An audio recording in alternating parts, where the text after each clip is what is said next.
Welcome to the Diversity Pivot Podcast. I'm your host, Julie Kratz, and this season we will be unpacking real trends, hot topics in the workplace around allyship and inclusion.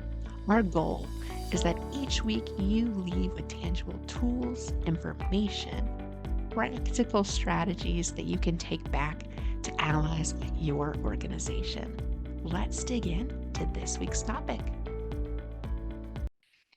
Hey, listeners, we've got a special guest this week, Pasha Marlowe, uh, with she, they pronouns, has 30 years of experience as a marriage and family therapist and is also a neurodivergent coach. She specializes in intergenerational leadership through the lens of mental health, neurodiversity, inclusion, and neuroqueering, challenging neuronormativity and cis heteronormativity and other societal norms. Pasha speaks at schools, organizations, and employee resource groups about neurodiversity affirming practices, disability inclusion, both apparent and non-apparent, neurobelonging, psychological safety, and burnout. She encourages leaders with privilege and power to embrace the concept of intersectionality and allow all, especially those with the most marginalized identities, to be heard, respected, and elevated. Welcome to the show, Pasha. Thank you so much for having me, Julie. Happy to be here. Yeah, well, it's been so lovely to get to know you. Gosh, it feels like forever, but I think it's only been maybe 6 months since we got Yes. connected and have been in community with each other. And community is so important in this work, and intersectionality is so important in this work as your work touches on. So there were a lot of terms that we just threw out in your bio. Can you just maybe give us a starter point for someone newer to the neurodiversity conversation about the terms we're using and what they mean? Yeah. It's often when I guest on podcasts, they're like, okay, so that's lots of words. So yes, it's a lot of words, and some of them are quite long, and they're all important. But the one that I want to start with is neurodiversity, which is already sometimes misinterpreted. But neurodiversity is a diversity of all minds. It's like the entire human species is neurodiverse. So often you'll hear people say, I am neurodiverse, or we support neurodiverse individuals. And there are no neurodiverse individuals. Individuals are neurodivergent or neurotypical, but as a society, we are neurodiverse. So that's the first thing. Yeah. Yeah, and I think that's relevant to diversity in general. A singular person cannot be diverse. It's a group that can be Yes. diverse. And so, similar to the words that we use for neurodiversity, let's not use labels that describe a group on an individual. Right. Um, I wonder too, and there was one word that stuck out in your bio that I don't think we get to hear very often, and it was Okay. about queerness, Oh, Pasha. neuroqueering? Yeah. Yeah, neuroqueering is cool. I love neuroqueering. Okay, so there's neuroqueer as an identity for some who are neurodivergent and queer. They might identify as neuroqueer, but really it's like a verb, neuroqueering. It's about unraveling, questioning, queering norms such as neuronormativity, heteronormativity, cisnormativity, and then looking at them and saying, okay, like first of all, like who created these norms, and why is this the standard in our society as to the right, or in quotes, right or correct way to think, learn, act, move, love, etc. Yeah. Oh, it's like challenging the norms, which I Yeah. think what I've learned has been so fascinating in my short, few years in the neurodiversity space, and you've lived a lifetime in it. Like what I've noticed is a lot of the systems that we built don't work.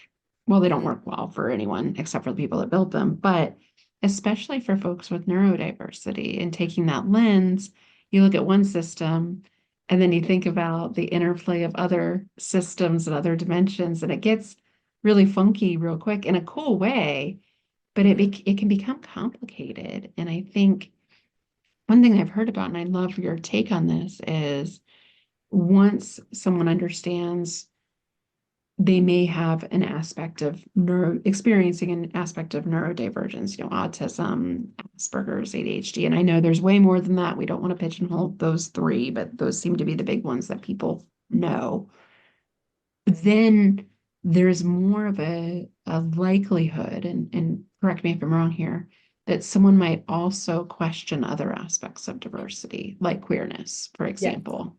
Yes, what is a very common experience is, and it happens in different sequences, different orders, but once you start to unravel one norm, like once I started to question and diverge from neuronormativity and kind of step into my truth and then start to embody my autism and ADHD and other forms of neurodivergence that include some mental health struggles, once I started to unravel those norms, right behind that through the lens of neuronormativity and other social norms. I'm like, wait a minute, like heteronormativity doesn't really make sense either, nor does cisnormativity. And so a lot of people come out close together in time, come out neurodivergent and come out queer, or whichever the order. Mhm, But either one, yeah.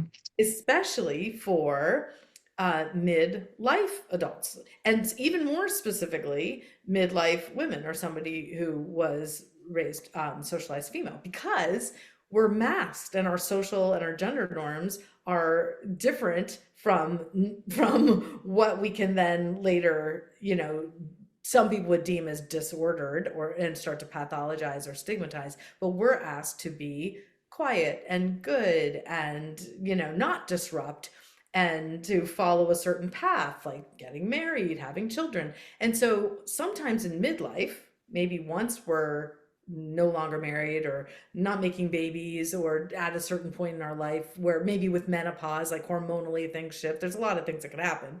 But often we're like, wait a minute, like what have I been doing and who am I? Who am I without the society telling me what my story was supposed to be and what I'm supposed to look like or dress like or act like. And Mhm. so it's a really common unraveling and unpacking of those norms Ah, at that time. I like that word unraveling, like unraveling one piece of it, and that leads to an unraveling of other pieces of it. Yeah. Yeah.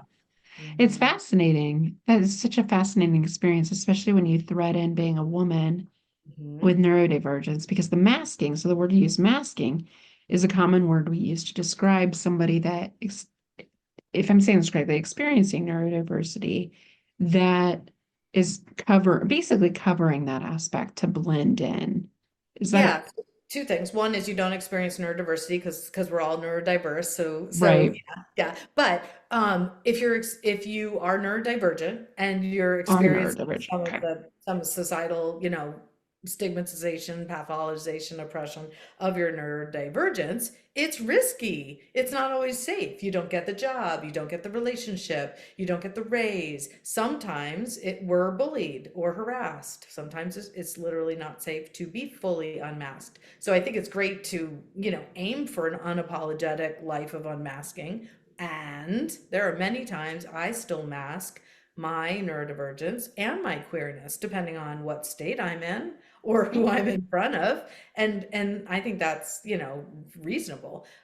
When I can, I'm with people who know me, accept me, and I feel a sense of safety, psychological safety enough to fully unmask. But when I talk to organizations and I talk to often neurodiversity ERGs, one of the biggest things I hear, most common things I hear, is that they want to share and disclose their neurodivergence, possibly their disabilities. They want some support needs, access needs, accommodations, and they don't want to disclose to the extent that somebody else might think they're incompetent or not able or not capable.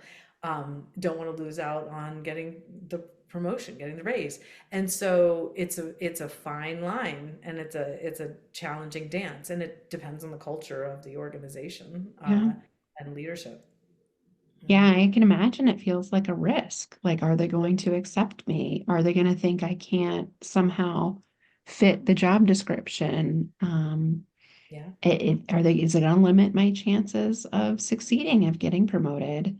Even though we shouldn't have to worry about those things, I can imagine in a neurotypical world, those are questions you might raise, especially if you haven't seen anybody that's neurodivergent that has visibility in leadership roles.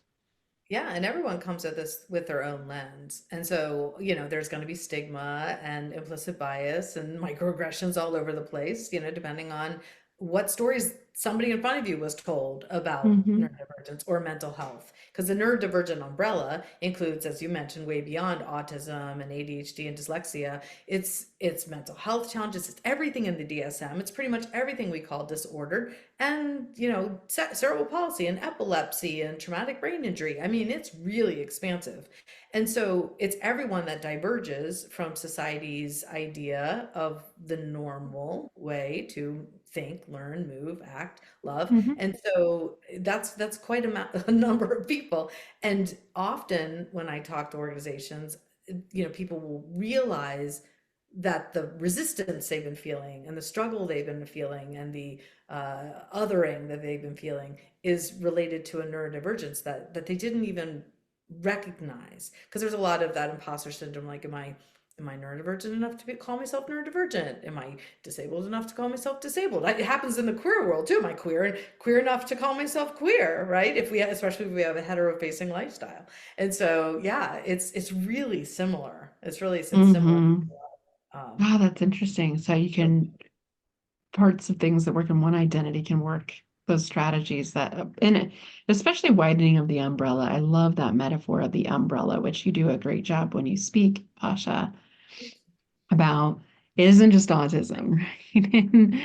And I think a lot of people just link autism and neurodivergence. Like, why is that? And why is it so important that we broaden it?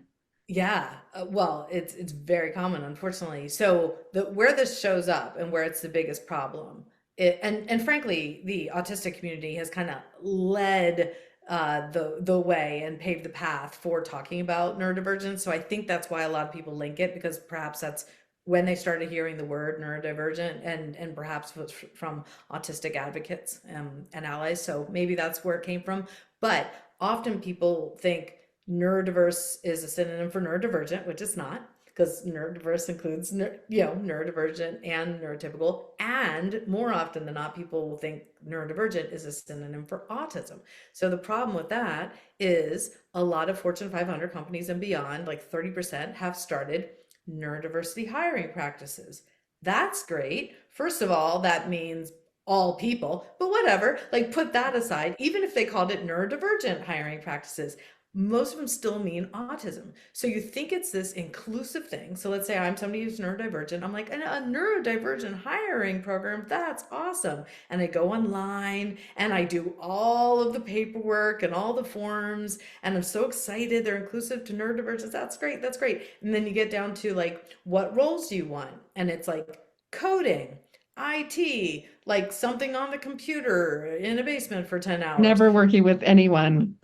No people, no management, no leadership. Like, I could see patterns, but they're patterns in humans. Yes, a lot of autistic people can see other things and code and have amazing, different gifts and challenges and strengths.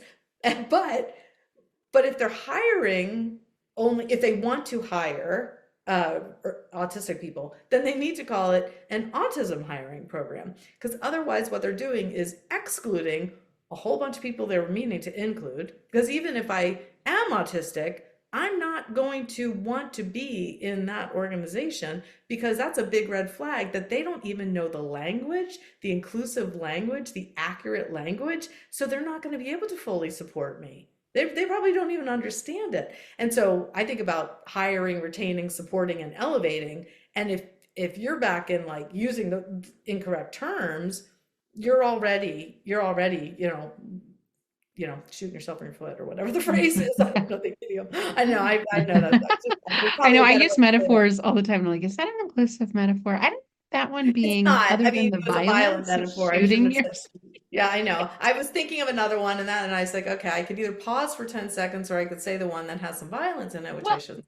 and I Okay. think this is like a great modeling for our listeners. Like, we get this, we don't get this 100% right all the time. I mean, even in this conversation, I said, you corrected me, which was lovely, Right. about How did you correct me? Not You said somebody has experiencing neurodiversity. Yeah. experiencing neurodivergence. Because in my head, I was thinking, I want to use people first language, but in this example, neurodivergent, calling somebody individually neurodivergent would be appropriate. Yes, and Yes. autistics prefer autistic person rather. I shouldn't say that. Then not everybody, but yeah, the people with Many autism autistic is, people yep. prefer autistic person over person with autism because I think person with feels like it's pathologized. If I have, if I'm not a person with autism, with ADHD, with queerness, like Mhm. it doesn't make sense to me that only one of those sounds right, which is ADHD, because ADHD has deficit and disorder in the name, so it is already kind of pathologized. But when I think about autism or queerness, that's innate, as is Yeah, ADHD. But I'm just saying why it feels okay right. for me. I am autistic, but I have ADHD. Like it's weird. It's weird. So Hmm. language is both strange and odd and powerful, and really needs to be adjusted a lot Hmm. of times. Yeah. Yeah. Well, and I think for somebody that's neurodivergent, they're going to be really keen on picking up on those cues, like you Yes. said, with like, what kind of jobs am I being offered? What words do you use to describe this? Is Yeah. if you have a program that wants to attract autistic people, just be clear about that, is what I'm hearing Say from you. that. Don't say spectrum, don't say neurodivergent, don't Right. say, people who love to look at patterns and code. They're just like, oh my gosh, Talking just around it. right. And also, research, and I can't remember the who did the research, but anyhow, they found that often autistic people are up to 360% more productive than neurotypicals. Well, that might be true, and that's why you want to hire them. That feels like abuse. Like if that's, do you know what I mean? Because maybe we're hyper focusing, maybe we don't manage our time well, maybe we don't have the ability to transition. There's so many reasons why we might get locked into work. I do it for hours and days and I forget to sleep or eat, and that is technically beneficial to an organization who wants a highly productive person, reliable, to sit at Mhm. their desk for 2 days straight, and and that's not leading somebody towards boundaries or wellness, or respect for their Yeah. their own time When I, and well, yeah, I mean, exactly. I mean, you want to take advantage of that. And you're assuming all skills are the same, which obviously there's different skills that are going to yeah, suit different people. yeah. Yeah, I hate that we still have to remind people about the business case for Mm, supporting neurodiversity, but I do think there is an important reflection for organizations to think about what talent sources are we missing out on, yeah. right? So the business. And just by sheer size and diagnosis rate of something like autism, ADHD, et cetera. And I know these terms, again, big umbrella, but there's a clear opportunity in a tight labor market to broaden who Oh you're yeah. attracting. Yeah. Yeah, the business case or the competitive advantage for, hiring neurodivergent or disabled people is this wealth of creativity and adaptability Mhm. and resilience and perseverance and innovation that you're going to be perhaps hard pressed to find Yep. in people who don't have the depth of that human experience, that lived experience. And so, especially if your organization serves or creates products for neurodivergent or disabled people, you 100% need representation, I think, in leadership, but somewhere in the organization. Absolutely. It's like nothing for us without Mhm. us. You've probably heard that Yeah.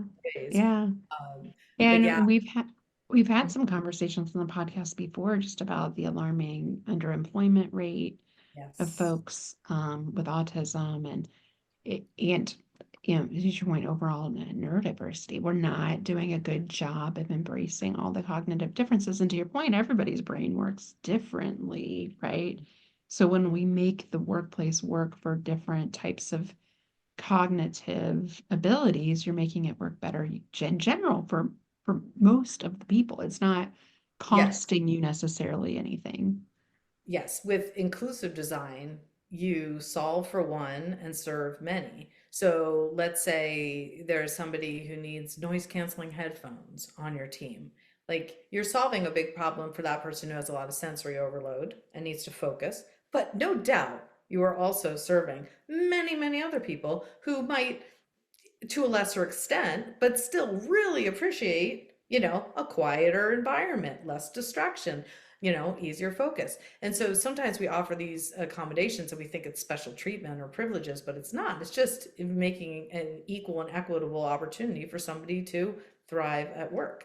And so, and usually these accommodations, I saw research that they're usually $500 or less for an accommodation. And so the idea that it's just going to cost so much money, is not true. It's also, I hear the narrative, well, it's going to be a legal nightmare if we hire somebody with disability. Also not true. And then there's people who the narrative is, you know, well, let's get them through fear. Let's get organizations to care through fear. For example, like we're all going to be disabled one day. If you're not permanently disabled, someday, if you haven't already been, you're going to be situationally or temporarily disabled, like especially with age.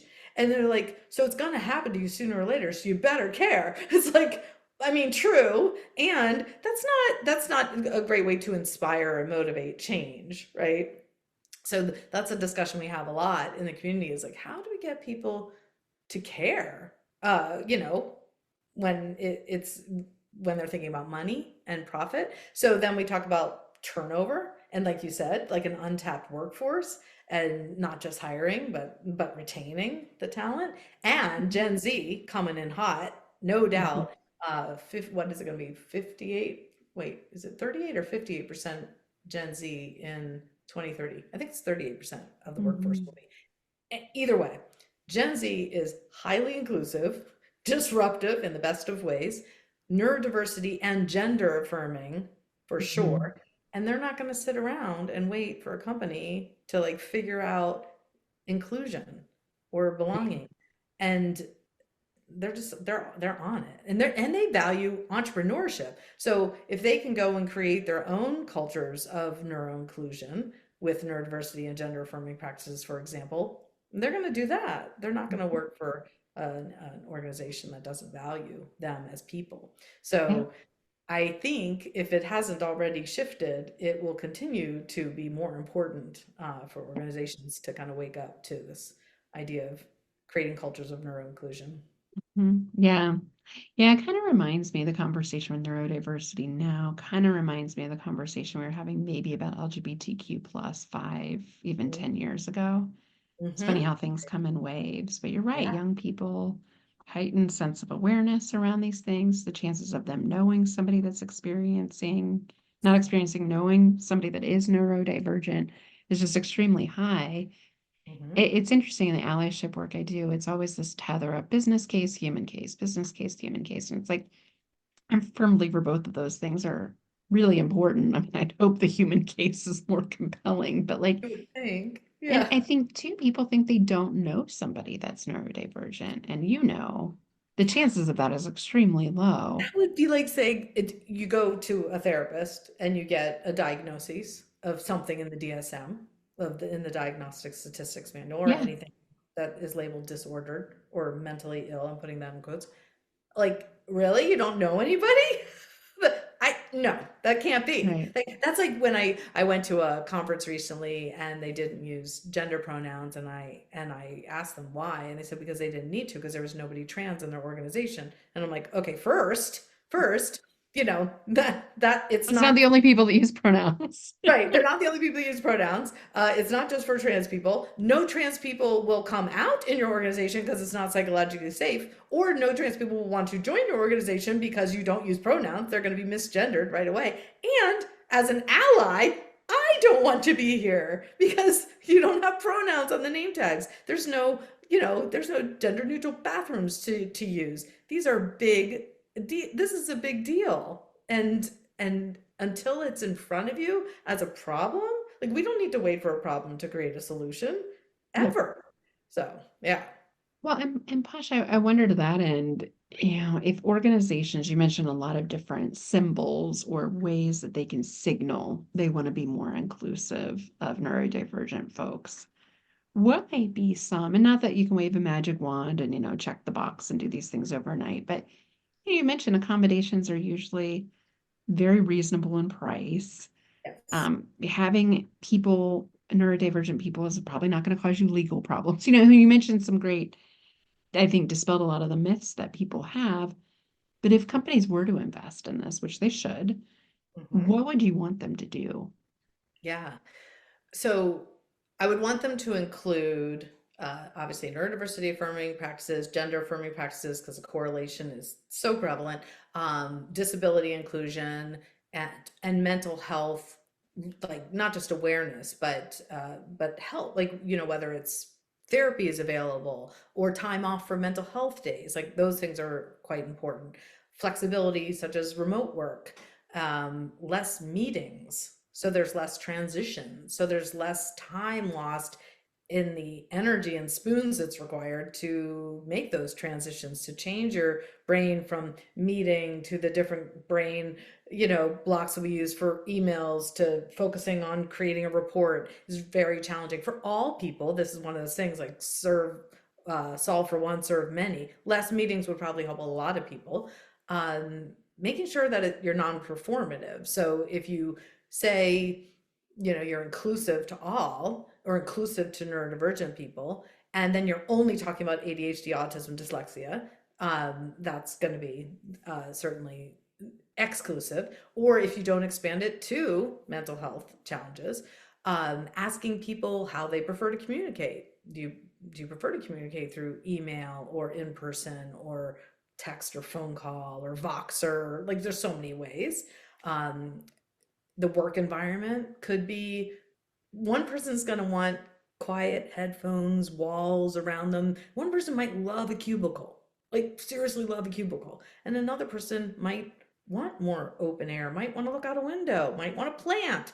Um, but asking what your support needs are and access needs are, and then believing them, and honoring those lived experiences, not getting hung up on the diagnoses if there is one. It doesn't really matter why we diverge. It's just that we do. It doesn't matter why or what the disability is. It's that there's a disability and there's access and support needs.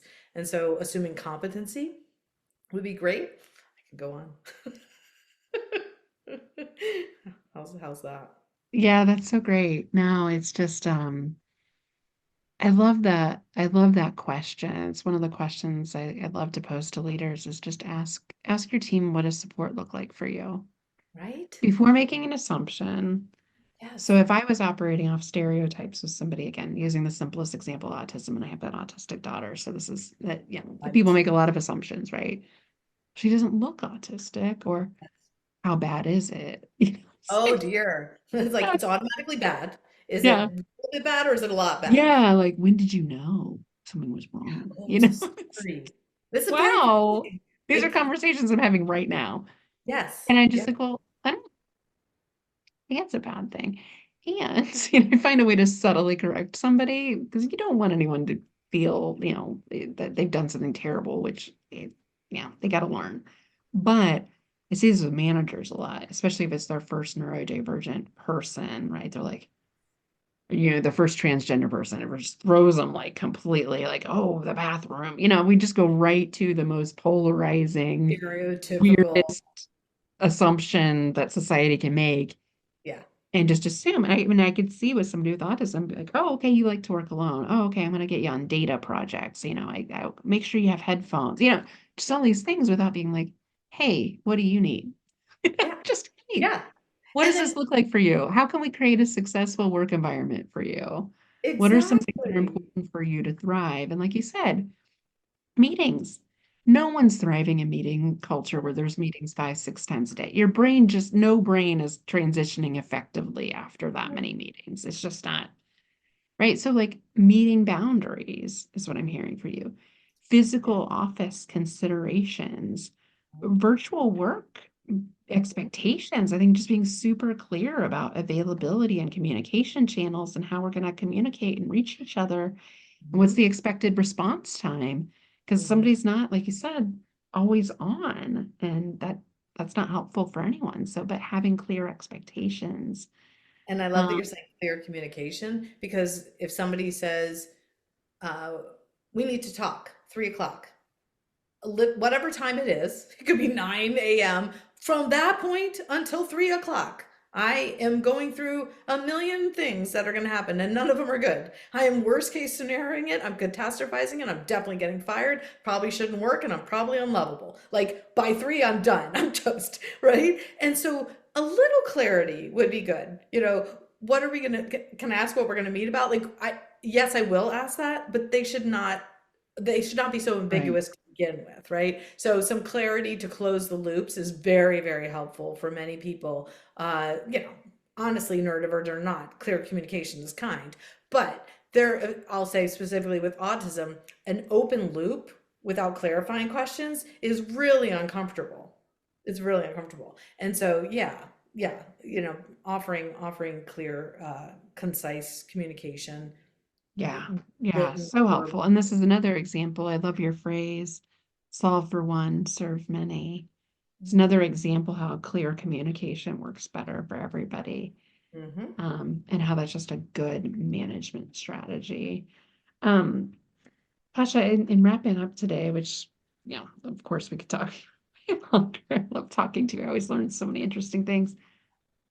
I remember you sharing this metaphor with me, and it really resonated as somebody that I've been around neurodivergent people and a handful, specifically with autism and ADHD, most that I'm aware of anyway. And this really resonated with me as somebody that is fairly neurotypical, although to your point, our brains all work differently. So you said being neurodivergent, correct me if I'm quoting you incorrectly, but I remember you saying being neurodivergent is like being in an alien ship and being dropped down on Earth, and no one gives you any directions and no one tells you anything about what you're supposed to do, but you're just trying to figure it out every day. Yeah. And that really stuck with me. And I've shared that metaphor, attributing it to you, of course, with other people with autism, and they've been like, yeah, Yeah. bingo. Like my mentor told me, mentee told me, no, it's actually to me, yeah, but it's like being attached to a freight train, and I'm just trying to like hold on to the rope. Uh-huh. And these Uh-huh. metaphors, just as somebody that it's not like that for me in the world, it really stresses me out to think that people are having to experience these things when it just seems so obvious that they shouldn't have to. Mm. Yeah, and I probably didn't come up with that. I mean, I've certainly heard that people feel alien or like otherworldly or like what is going on around me? Like that. So I don't even know but the alien being dropped down without a rule book, I do feel that. I don't remember if it came from my head or somebody else's, whatever. Either way, it's I say like, own it. great. There's all these neuronormative standards, all these rules, and if I don't understand them, I'm not going to follow them. They don't make sense to me. There's that. And then there's also nuances and idioms and sarcasm, like the honk if you like pizza bumper stickers. This one still gets me. Honk if you like pizza. I'm like, honk, honk. Like, okay. And then somebody's like, no, that's not actually what they want you to honk about. They're saying that they're driving poorly and they're making fun of you. I'm like, what? Like even in describing the sarcasm of that, I don't even understand it. It Still it's don't like understand. a bad SAT question of like if this person goes there and then that one gets on the boat, how many people are in the water? What? No, I don't understand. If you say honk if you like pizza, literally I'm gonna honk if I like pizza. So there's things like this that happen all over the place. Like when I just recently started working with corporations talking about creating cultures of neuroinclusion. And they'll say things like, circle back, the baby in the bathwater, throw under the bus, other terms, right? Shoot yourself in the foot. What? Right, shoot yourself in the back, learn them. I'm like talking to them. But it's just like, what on earth? Or acronyms? Like, give me a break. It's like a foreign language and it makes no sense and it's overcomplicated. And just like, say what you mean. Like, if you're like, they're like, hey, how are you? And I'm like, well, actually, they're like, they're already gone because they don't want to know the answer. They're asking the question. Like, if you ask somebody, how are you should have the space to at least hear a sentence. And then if they say not so good, maybe some empathy or compassion. It's just weird. It's really weird. So when I go to these corporate events or go to a corporation to present or go to a networking event or a conference, literally I feel like an alien, often like a Teletubby, because apparently everybody's like perfect, tall, fit. Everyone's like an Olympic athlete now with like crazy perfect teeth. And I walk in there, just like, okay. Like, does nobody have problems with sleep and body? Like, what I feel like I'm just like walking on my own feet. And so it's a weird feeling to walk in and have no idea why they're playing the music so loud or why there have to be strobe lights. Why do people walk on stage with like rock music? What am I supposed to be doing right now? They're like, everybody stand up. I'm like, what if we can't? What's going on? Anyhow, I'm just riffing. But It like, is weird though, if you think about just a speaking event like you just described, weird. like that is a weird, It's not a rock concert, right? yeah. And it's about inclusion. These are speaking events about inclusion with inclusivity speakers, and there's not a ramp for a wheelchair or a gender neutral bathroom, and there's bright lights and strobe lights and loud music and just an abundance of words on the screen with no subtitles for like what so anyhow often Yeah. I think But it's clearly not an optimal design. I think you it's raised some really not good points there. it's not for everybody. This is not And for everybody. as somebody that's just what I've explored and just getting to know my daughter and getting to know amazing people like you that have been so giving with information about autism in particular is I've learned a lot about the sensory pieces of it. Yeah, And I think a lot of us have sensory issues. And I don't want to me diagnose myself, but the more I've learned about it, I'm like, oh my gosh, fluorescent lights are awful. that's great. I detest Nobody. them. Yes. Does anybody like fluorescent lights? I can't imagine. But somebody who's autistic or just who has a sensory processing issue, I don't only see the fluorescent light and get headaches and migraines. I hear it. If there's a low, what's it called, low frequency Mhm. hum of like a light or a fan or a refrigerator, not only am I not able to sleep, I'm not able to think. Like every bit of my attention is on that or high frequency. That's very common. So something like a fluorescent light, zzz, this is all I hear. Louder than my voice, louder than my thoughts, louder than anybody talking in the room will be something that some Mhm. people don't even hear. And so that's a sensory experience that causes obviously distraction, lack of focus, but also panic and rage and a physical response. So if you see somebody having a meltdown or an adult temper tantrum, often, most likely, it is something related to their sensory overload to the environment. Now, somebody who's had, you know, meltdowns and don't know why, or they don't know why they can't people, or why they can't adult, or why everyone can work in this environment, but they can't. What's wrong with me? What's wrong with me? They feel broken. They feel completely unable to get through the day an adult. And if they find out, I'm neurodivergent.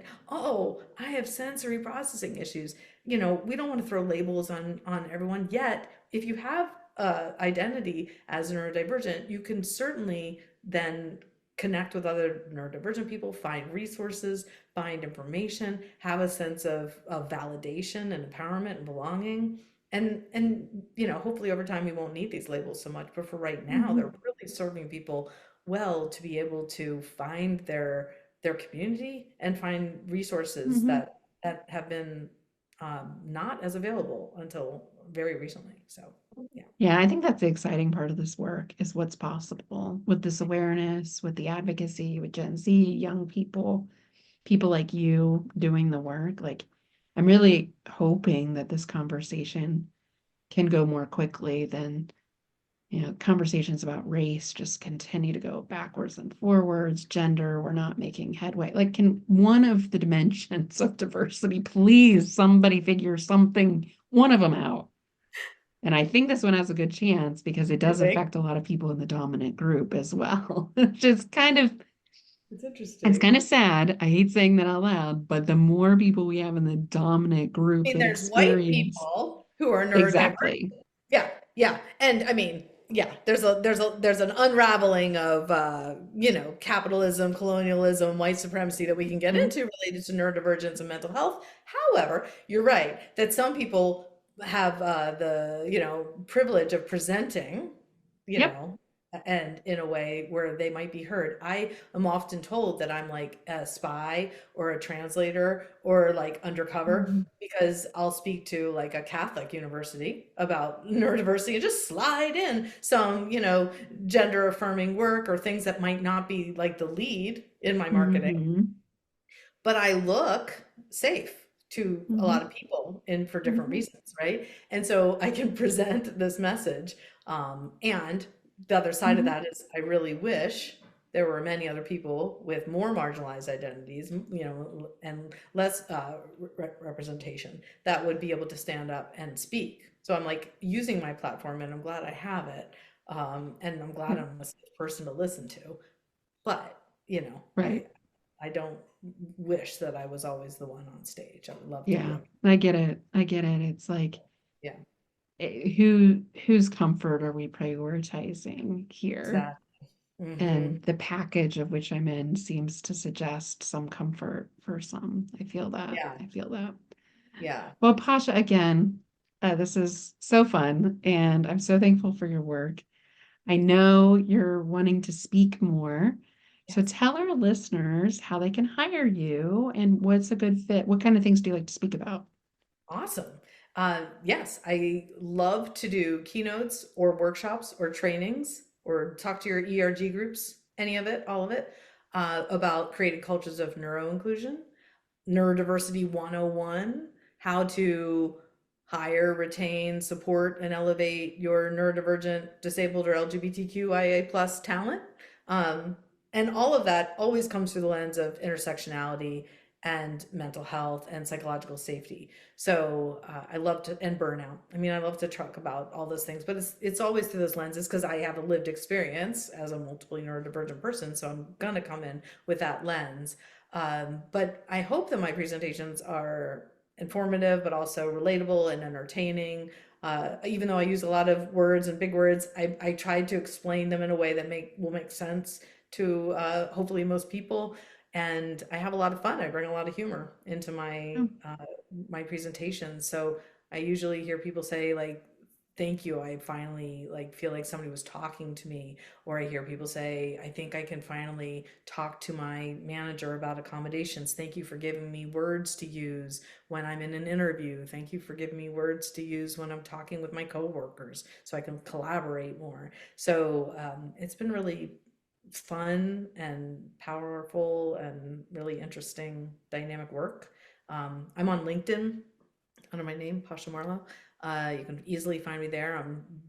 I'm drumming up controversy and debates there about neurodiversity every day and having great conversations with people about language, inclusive language. On Instagram, I'm at neuroqueer coach. On TikTok, I'm at neuroqueer coach. And did I forget one? Facebook, I'm on at I Pasha think you Marlowe. got it. But yeah, my website is neurobelonging.org and actually pashamarlowe.com. Both go to the same place. But there's a Perfect. speaker packet and reel and all the fancy assets because I learned that word, assets and speaker bureaus. I got it. It's all there.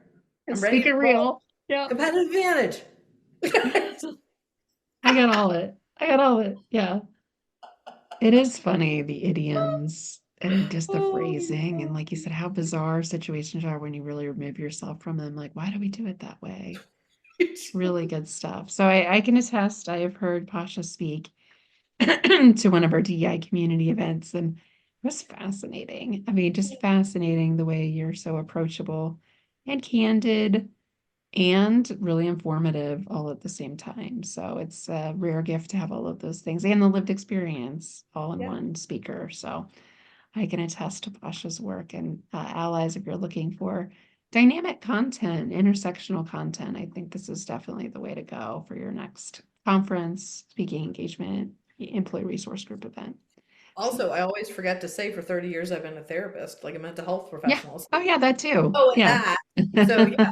So like I'm a trained mental health professional, so I actually have the, with education and experience to back up all this. I've got a lot of behind the scenes stories and case studies to bring to my presentations to give it a lot of life and depth.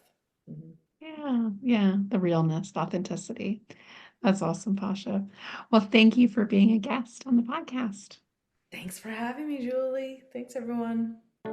Thank you for listening to the Diversity Pivot podcast. My hope is that you walked away with a tangible tool, insight, or information that you can share with other allies on the journey. If you liked this week's episode, please leave us a review. Your feedback means a tremendous amount to us. We'll be back next week with another hot topic.